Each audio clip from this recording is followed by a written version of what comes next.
Imagine being able to fling yourself over any obstacle or ledge with your own two hands instead of a pair of thumbsticks. Stormland, developed by Insomniac Games for the Oculus Rift, gives us a first glimpse into how the open-world shooter format can be morphed and reshaped for the better when brought into virtual reality. It's brief and the combat isn't nearly as strong as the movement, but it's exciting when the reins get taken off and you're finally let loose to propel yourself through this eerie alien landscape.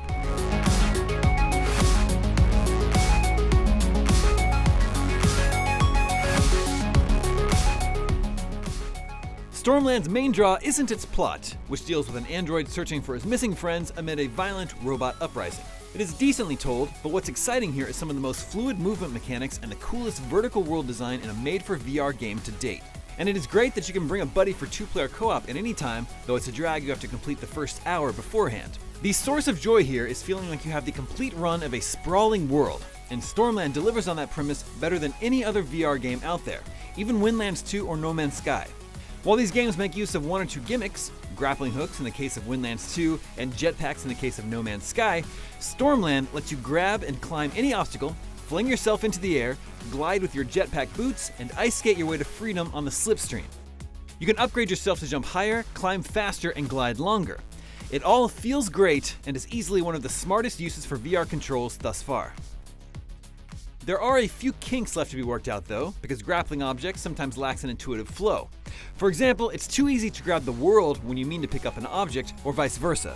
And the few objects in the environment that aren't climbable aren't clearly defined, making it frustrating to occasionally miss a connection when you're flinging yourself between surfaces. Stormland also has a convenient wrist-mounted interface and map display that makes it easy to find information on objectives and world lore. But it doesn't hold your hand. There's no marker of your location on the world map, so you have to rely on your own sense of direction and your own ability to triangulate based on landmarks. It compels you to stop and drink in the vastness of the world.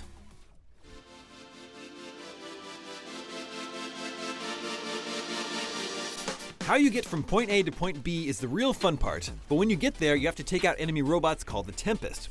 Stormland's combat system is competent. Each gun feels weighty and carries enough punch to make it easy to feel like a badass when you're casually blazing your way through an enemy outpost. But the weapon handling is more rigid and unfriendly than in other established VR shooters like Onward or Pavlov VR.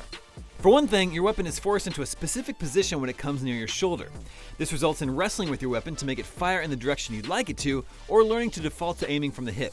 It's not too much of a problem if you're a fan of short-range weapons. The strange aiming controls do make the two long-range rifles less viable and fun to use. That said, Stormland doesn't differ much in its selection of 6 weapons and a smattering of grenades and arm-based abilities like invisibility or summoning drones to help you fight. That means combat feels repetitive after you've dismantled so many robots and toppled so many outposts, especially when the enemies will frequently stop and stand in place while you shoot them to bits.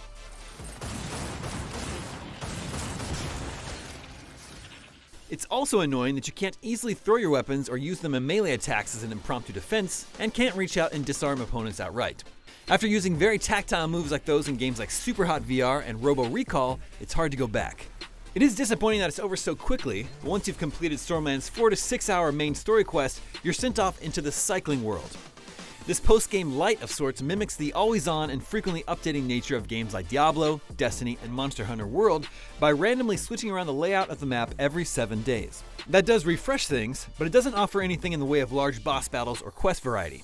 Literally all of the structured tasks involve going from point A to point B, clearing out enemies, collecting resources, upgrading your equipment, clearing out more bad guys, and then ascending to the next visually spectacular open world zone.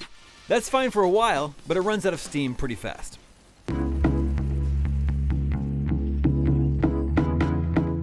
The appeal of Stormland, beyond its visually stunning world, is analogous to a jungle gym.